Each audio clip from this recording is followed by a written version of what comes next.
Instantly update any room's look by replacing dated or damaged baseboards with new ones that you can install on your own.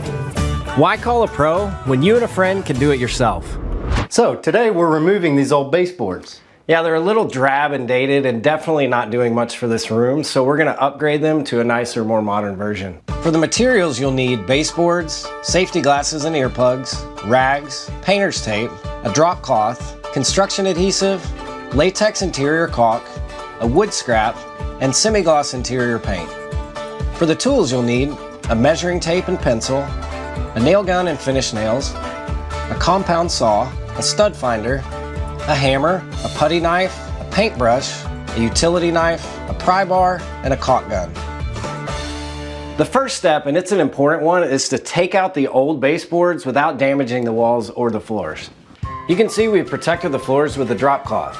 As for protecting the walls, there are a few things you need to do. First, we're cutting through the caulk at the top of the old baseboards using a utility knife. Don't just lightly score it, get in there and really cut it. This is so you won't rip the drywall paper when you pull the baseboards away from the wall. To remove the baseboards, you'll want to start at the beginning of a run. Hammer the putty knife down between the wall and the baseboard, then gently pry the board away from the wall a bit. Once the baseboard is loose, use your pry bar to finish the job.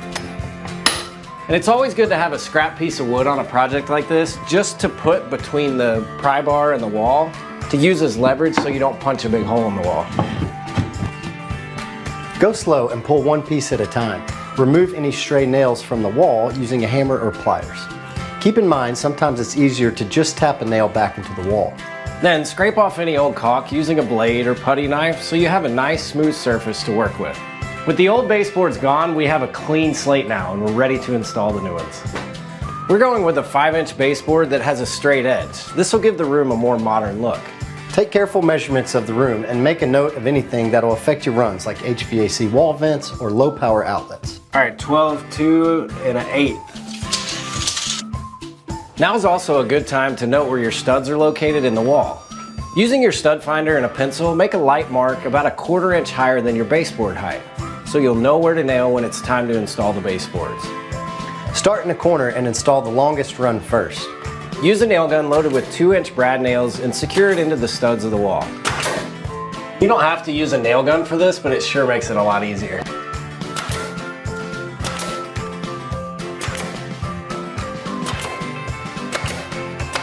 If you need to join two pieces of trim, don't butt them together with a straight cut. Do an angled cut like this. So all of our baseboards are in, and typically this is the point where you would apply shoe molding. It's great for covering imperfections on the floors or uneven floors, but our floors are actually in great shape, and I love the look of this baseboard. It's more modern without shoe molding, so I'm actually gonna leave it.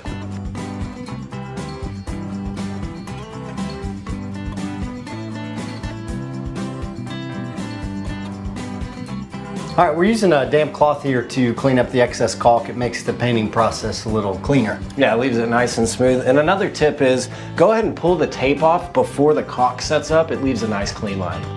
Once all the trim is in and caulked, you're ready to paint.